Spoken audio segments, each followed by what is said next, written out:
Broker बोले खास पेशकश हमारी, जिसमें कि हम अंतर्राष्ट्रीय और घरेलू तमाम जो ब्रोकर्स की राय होती है उनको समेट करके कुछ एक शेयरों पे, चुनिंदा शेयरों पे बात करते हैं। और आज का दिन काफ़ी बड़ा है। एक तो आरबीआई पॉलिसी है, एक दूसरी तरफ ट्रंप साहब के बयान निकल के आ रहे हैं, कमोडिटी बाजार में काफ़ी हलचल है।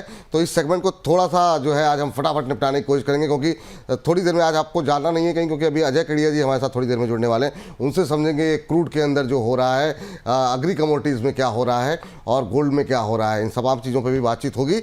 लेकिन पहले चलते हैं हर्ष के पास। हर्ष, आज कौन कौन से शेयर आप लेकर के आए? पहली कंपनी बताइए। बिल्कुल, पहली कंपनी जो है वो वेदांता की है और यहाँ पर जो रिपोर्ट आई है इन्वेस्टेक की आई है, खरीदारी की सलाह है, 510 का टारगेट दिया। अभी उन्होंने कहा है कि जो वैल्यूएशन है इनको अट्रैक्टिव लग रहे हैं।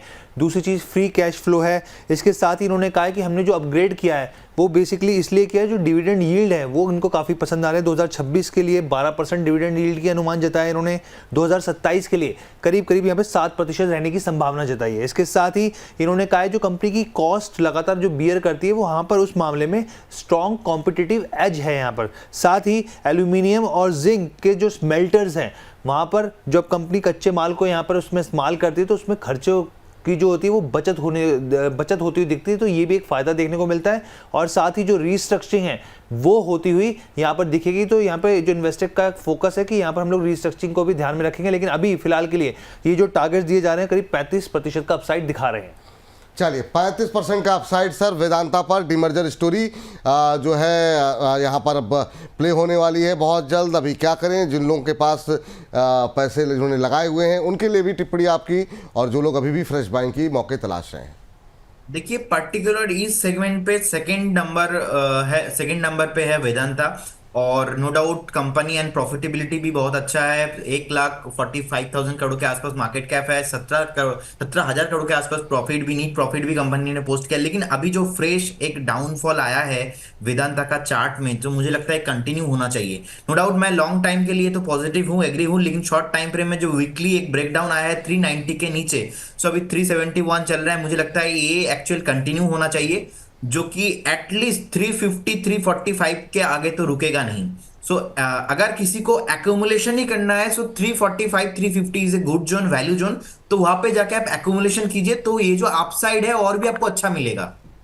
ठीक, ये राय वेदांता पे निकल करके आती हुई। अगली कंपनी के लिए हर्ष के पास चलते हैं। हर्ष बताइए। जी, अगली जो कंपनी है विशाल मेगा मार्ट है और इसमें देखिए दो ब्रोकरेज जो है आपस में एक दूसरे के टारगेट्स काटते हुए दिख रहे हैं और हमने दोनों लेके आए हैं। जेफरीज की बात करें तो जेफरीज ने खरीदारी की सलाह दी है, बर्नस्टीन ने अंडर परफॉर्मेंस की यहाँ पे रेटिंग दी है। जेफरीज ने 125 रुपये का टारगेट दिया। अभी स्टॉक जो है 104 के आसपास ट्रेड कर रहा है। बर्नस्टीन ने 90 रुपये का यहाँ पर टारगेट दिया। करीब 15% का डाउनफॉल उनको दिख रहा है। अब सबसे पहले हम लोग जेफरीज की बात कर लेते हैं। तो जेफरीज का देखिए साफ तौर पर कहना है, उन्होंने कहा है कि जो यहाँ पे कंपनी है उसका मार्केट शेयर लगातार बढ़ रहा है, यहाँ पे स्ट्रॉन्ग प्रेजेंस है टीयर 2 शहरों में। दूसरी चीज उन्होंने कहा है कि एक कंप्लीट शॉपिंग डेस्टिनेशन है विशाल मेगा मार्ट। और साथ में उन्होंने ये भी कहा है कि अगर आप नया कोई आउटलेट खुलता है, आप उसमें जो निवेश करती है कंपनी, वो उसकी जो रिकवरी है 2 साल से पहले ही हो जाती है। तो ये भी एक प्लस पॉजिटिव पॉइंट है। और साथ ही इन्होंने जो FY 24 से लेकर 27 तक अर्निंग 27% कंपाउंड एनुअल ग्रोथ की बात करी है। वहीं बर्नस्टीन ने क्या नेगेटिव पॉइंट्स गिनवाए, मैं फटाफट से बताता हूं। तो बर्नस्टीन का कहना है कि डाउन साइड रिस्क साफ तौर पर देखने को मिल रहा है, मार्जिन प्रेशर है, कंपटीशन लगातार बढ़ रहा है, वो दबाव देखने को मिलेगा, वैल्यूएशन को लेकर डाउन साइड रिस्क है। और यहाँ पे इन्होंने FY 25 से लेकर 28 तक जो रेवेन्यू है कंपाउंड एनुअल ग्रोथ जो है वो घटा के 15% के आसपास कर दिया है। ठीक है, तो दो ब्रोकरेज हाउसेस, दो अलग अलग रवैया, एक का 90 का टारगेट है, एक का 125 का। सर आपका टारगेट क्या होगा? देखिए, जो 90 का टारगेट है, 90 बेसिकली डाउन साइड पे सपोर्ट के तौर पे काम करेगा। और 125 का जो टारगेट है, 125 एक रेजिस्टेंस की तरह काम करेंगे। सो मेरा यहाँ पे व्यू थोड़ा डिफरेंट है, क्योंकि जब से IPO आया था उसके बाद से परफॉर्मेंस ही नहीं हुआ। अब देखिए, उसके बाद एक बार 115 118 का हाई मारा था, उसके बाद से अभी फिर से नीचे ही है। सो अल्टीमेटली इन्वेस्टर्स को पैसा बना के नहीं दिया है। और मैं प्राइस एक्शन के साथ यहाँ पे जाना पसंद करूंगा। मैं बाय करूंगा विशाल मेगा मार्ट लिमिटेड को 125 के ऊपर, जैसे एक वीकली क्लोजिंग देगा उसके बाद, अभी नहीं। क्योंकि अब जैसे भी कोई स्टॉक नया आता है, मेरा आईपीओ हाई स्ट्रैटेजी करके फेवरेट स्ट्रैटेजी है। I already told you many times sir. So इसमें बेसिकली मैं इस लेवल पे बाई नहीं करूंगा, 125 के ऊपर ही करूंगा। जब 125 के ऊपर आएगा, क्लोजिंग देगा, तो इजीली मुझे वहां पे 150, 170 एंड 200 का भी टारगेट इजीली 2-3 महीने में मिलेगा। लेकिन फिलहाल अभी एक थोड़ा कंसोलिडेशन करेगा, टाइम बिताएगा, तो इसलिए मैं अभी इस काउंटर को एक बार वेट एंड वॉच करने वाला हूं।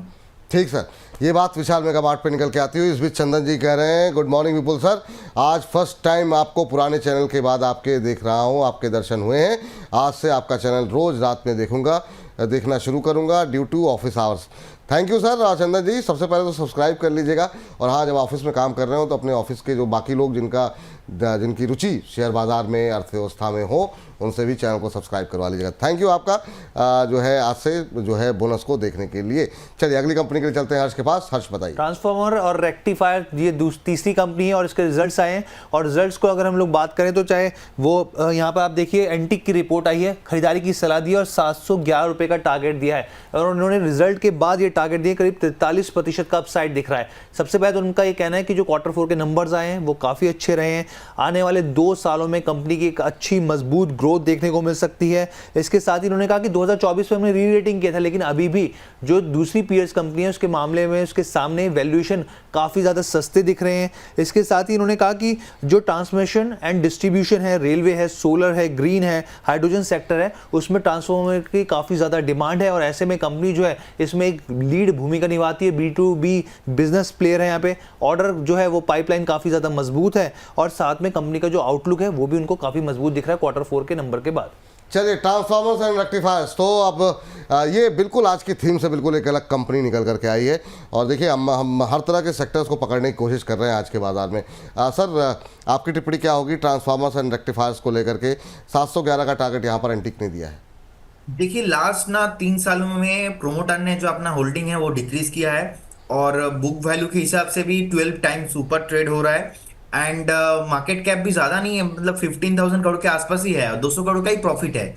तो फंडामेंटल उतना भी स्ट्रांग नहीं है। और अगर हम रिटर्न के बाद कहेंगे कि डेफिनेटली जो आईपीओ हुआ था उसके बाद से लगातार एक प्रॉमिसिंग रिटर्न दिया है। मार्केट डाउन हुआ है तो इसीलिए नीचे आया था, एक अच्छा खासा बाउंस बैक भी दिया है। सो मुझे लगता है डेफिनेटली फंडामेंटल्स और जो टेक्निकल्स का कॉम्बिनेशन हो रहा है यहाँ पे पोटेंशियल्स है। जो जिनके पास ऑलरेडी है ना उनको एक स्टॉप लॉस मेंटेन करना चाहिए। स्टॉप लॉस रहेगा 460 रहेगा स्टॉप लॉस फाइनल। जिनके पास अभी फ्रेश, जिन्होंने 2-4-5 दिन में बाइंग किया है, फ्रेश एक स्टॉप लॉस रहेगा 460।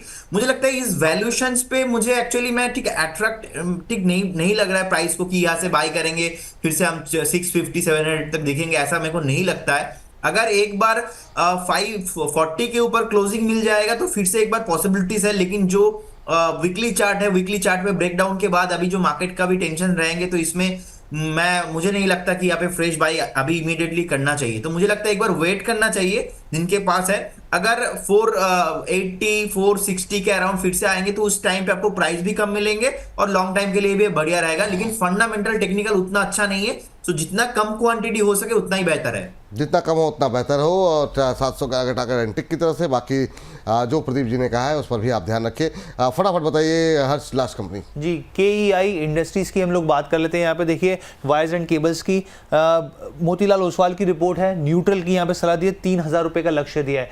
अब यहाँ पर बेसिकली क्या कहा है ब्रोकरेज का, साफ तौर पे कहना है कि केबल्स की डिमांड तो मजबूत है, जो सरकार है कैपिटल एक्सपेंडिचर पे भी खर्च लगातार कर रही है, उससे फायदा मिलता हुआ दिखेगा कंपनी को। लेकिन जिस तरीके से US टैरिफ की जो पॉलिसी निकल कर आई है तो मेटल्स में साफ तौर पे दबाव देखने को मिल रहा है और जिस तरीके से पॉलिसी अनसर्टेनिटी है इसका इंपैक्ट होता हुआ स्टॉक पर दिखेगा। और इसलिए इन्होंने अर्निंग पर शेयर जो एस्टीमेट है वो 4 से 8% तक घटा दिया FY 26 से लेकर 27 तक के बीच। जी चलिए सर बहुत संक्षेप में आपसे जानना चाहेंगे अभी KEI को लेकर के क्या व्यू है आपका?